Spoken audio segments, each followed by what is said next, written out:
Hello, my name's Tom. Welcome to Psych Club. Change your reality one belief at a time. Change your reality one belief process at a time. I help clients with emotional traumas, stress, maybe some mental health issues, help clear up some of that emotional baggage that we all have, and also on the positive side, help you with your goals and with your aspirations, with your beliefs. So anyone interested in that, just get in touch. Happy to talk to you more about that. But I wanted to talk about the psyche right now of the time we're living in. So today is May the 21st of 2020, the year of 2020, the year of clear vision, the Great Awakening. We all know what we're living in right now, and there's many thoughts and theories and emotions that we're all experiencing in regards to this. But I just wanted to, I guess, offer a message of encouragement and of hope. During this time, it's been for me personally, it's been a really positive experience. And the reason for that is I've been able to look and see things and observe things physically, but also from I guess an emotional and spiritual level, and also research. The people I'm going to talk about, I've always been a fan of, and I've had some small interactions with in the past, not directly but through members of their family. But I basically wanted to share some things that I've been learning.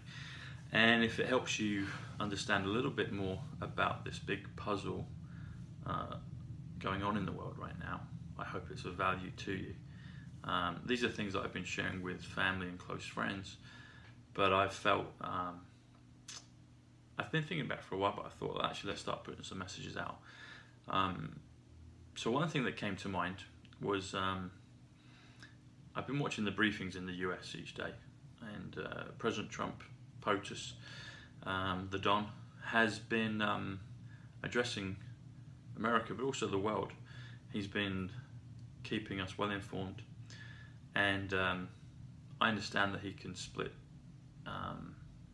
people's opinions, but I, for myself, I've always been a fan, and I might get a lot of flack for that, but I really don't mind. I had the chance to invite him to a fundraiser in New York, actually, back in 2015, and I got a very polite and professional response from his office. That him and his son Don Jr. were actually in Scotland at the time. I was going to a fundraiser in New York. This was about 3 weeks before he ran for president, and but I got a really quick professional response.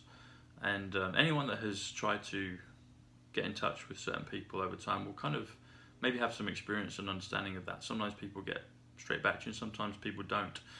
So that was always a good sign. I also had the privilege to watch Donald back then, as he would have been known, back in, when was it, 2012 or 2013? He came to the London Docklands, came to the Excel Centre where the Nightingale Hospital has been put up. He came and did a speech, came and did a presentation. There were people like Tony Robbins and a few others, but he was the last one to speak.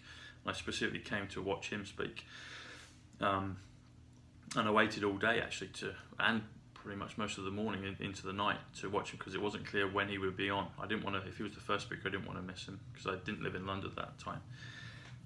But I came along and listened to him, and he just was telling the truth, and he was even a bit controversial about all the other gurus other than Tony Robbins that were there.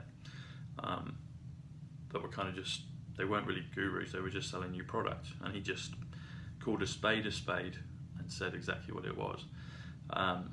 But going back to the reference of 2015, I got a polite response. He wasn't able to attend because he was actually doing the ribbon cutting of his golf course in Scotland at that time, that week. But I had my fundraiser. It was a football fundraiser, because my background is in soccer, in English football here. But the next day I was in New York, I was in Manhattan, and anyone that knows Manhattan, just on the corner of Central Park, there's the Apple store.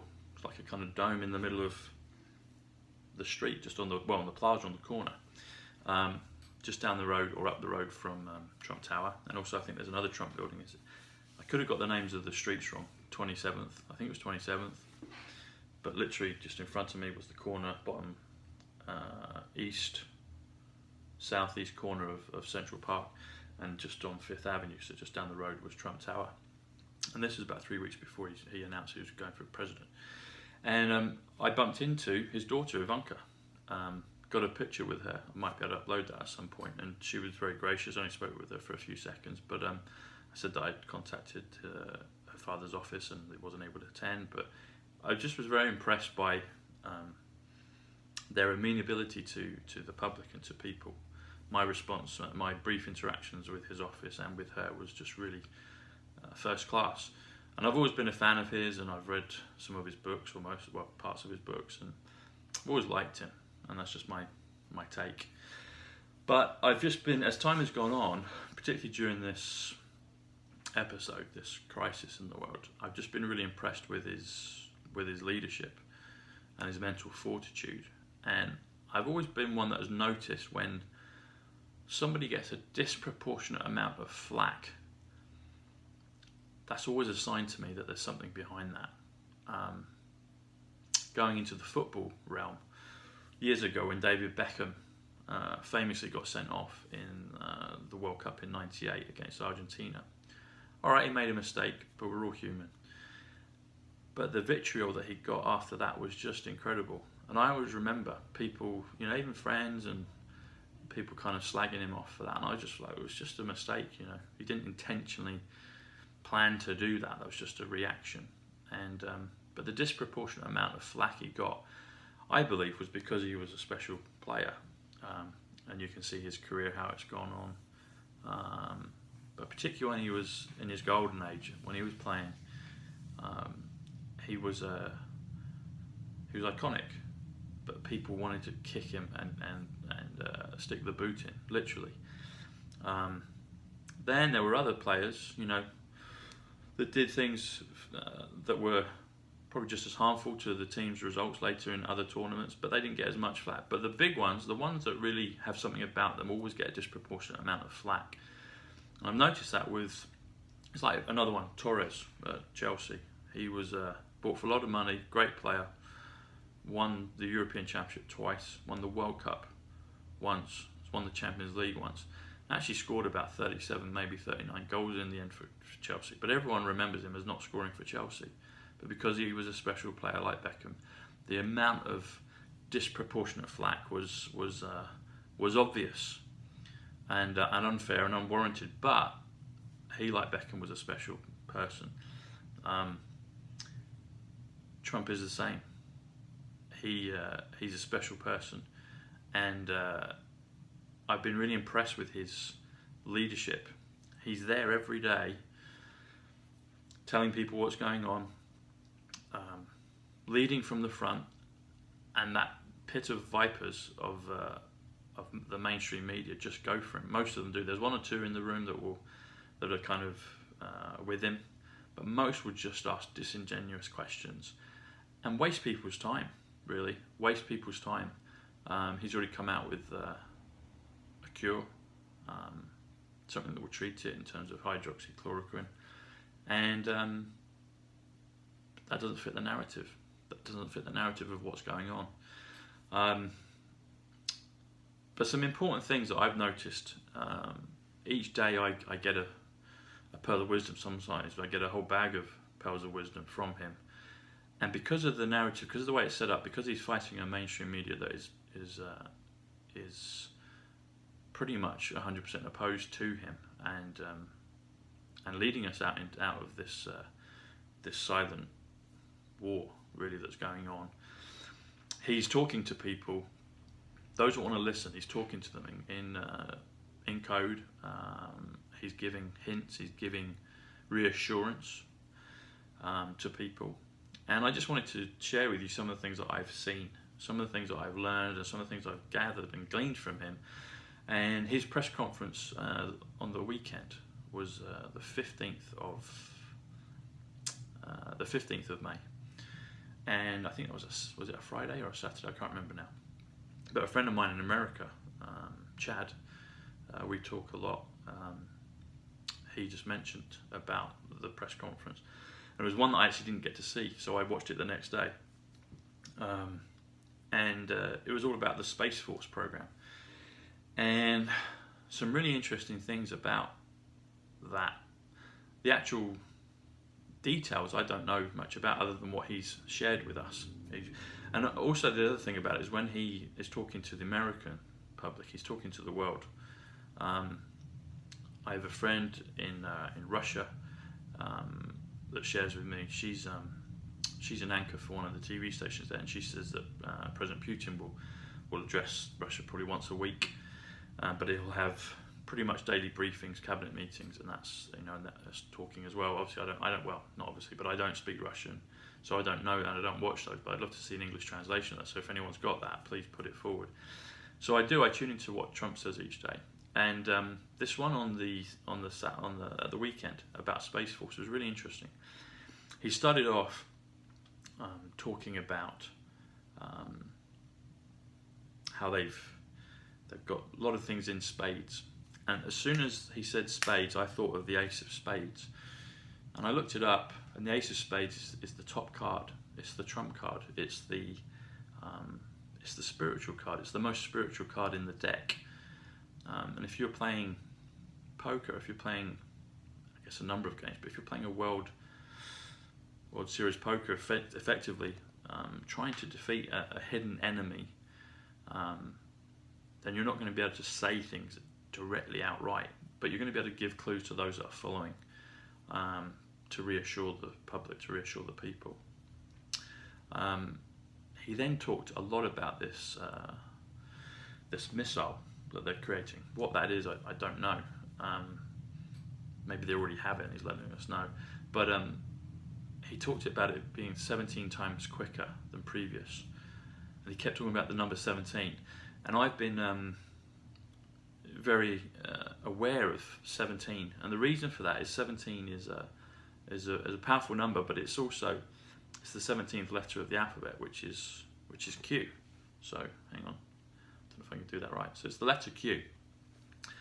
And those that are understanding maybe some of the things I'm saying, there's a following out online called QAnon. So it's believed to be that Q are drops of intel, military intelligence, close to POTUS, and sharing information.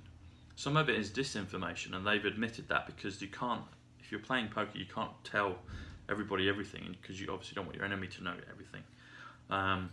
So some of it seems to be riddles, but a lot of it's not, and a lot of it can be deciphered if you've got intent, if you can get past the nonsense, the mainstream media. I don't listen to anything. I naturally haven't done for a long time.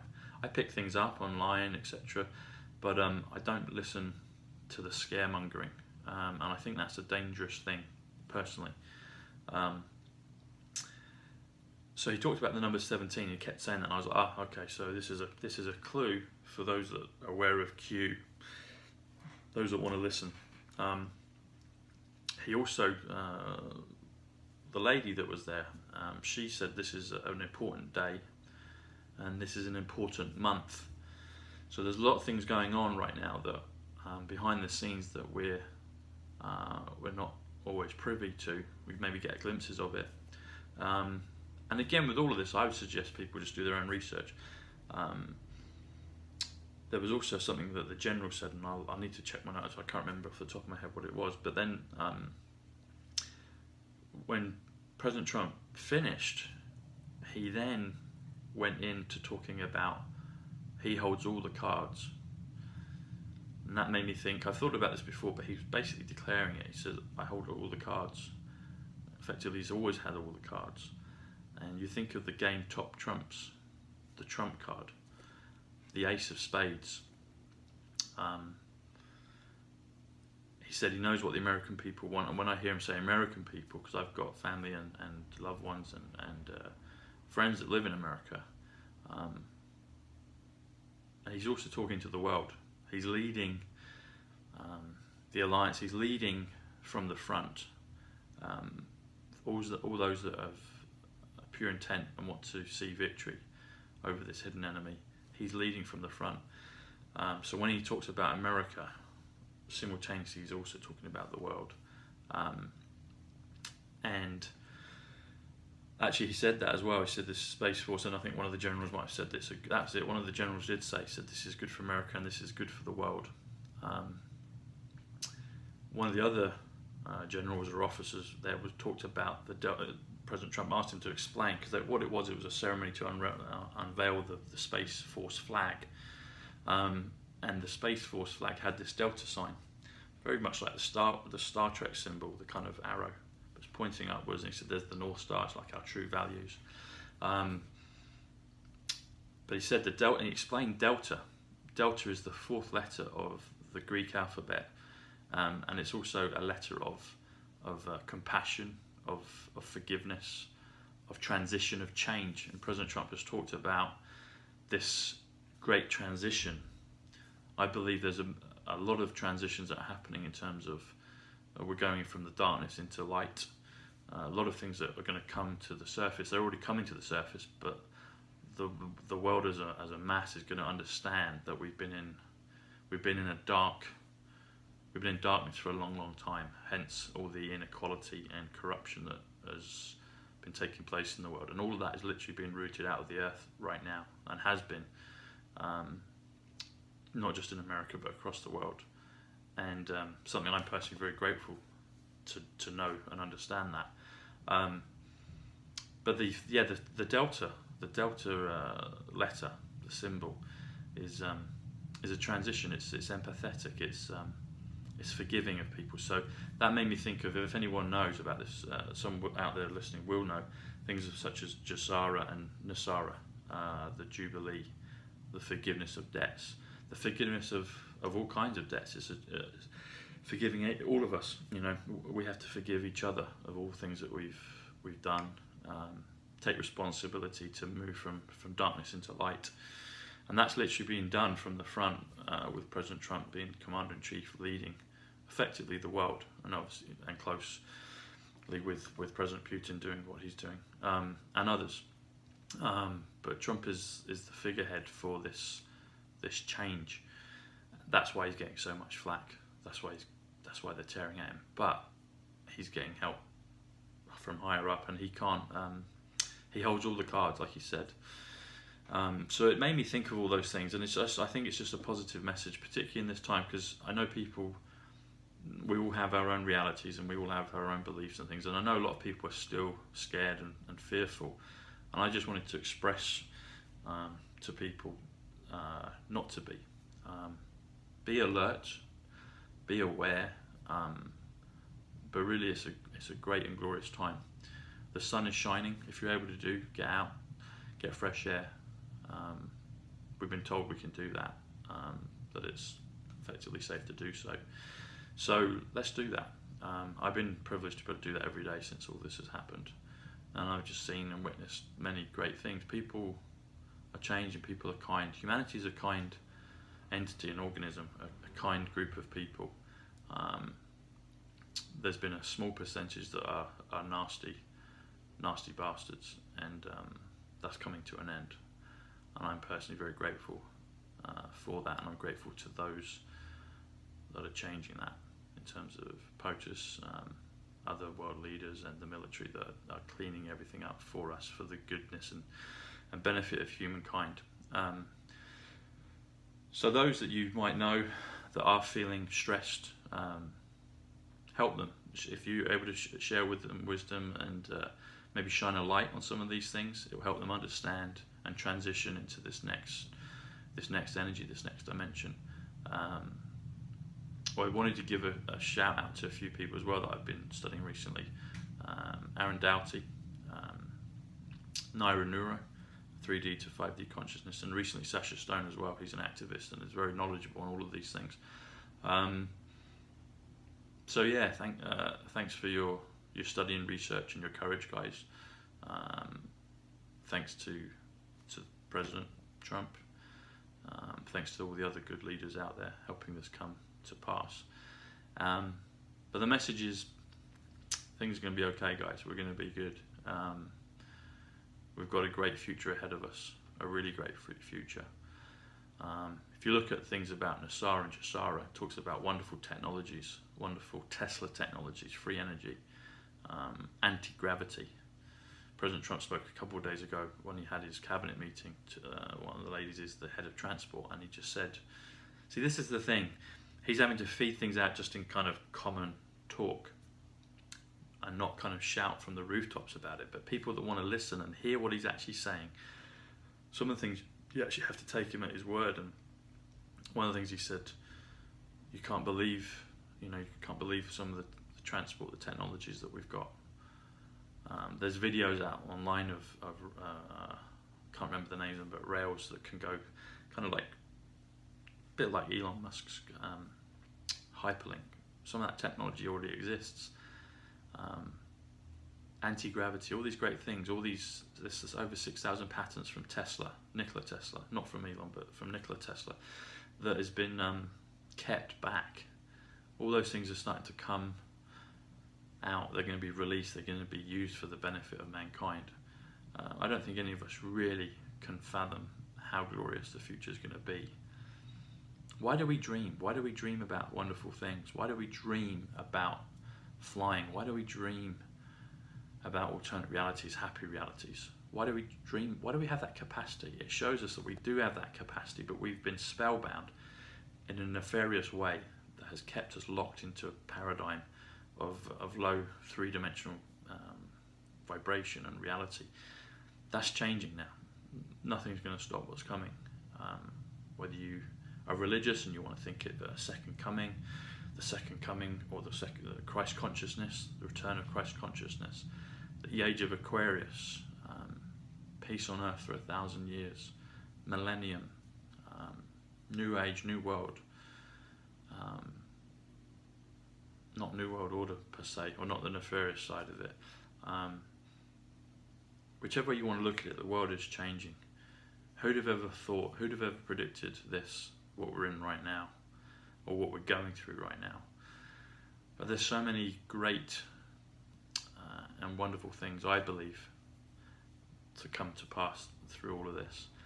There's going to be a lot of clearing up, a lot of things we're going to have to, a lot of people are going to be stressed and traumatized for the things that we're going through. So if we've got the capacity to help, to do energy work with people, to offer encouragement, to decipher things, share knowledge, point things out to people, and we're all doing it at our own pace. We're all waking up at a different rate.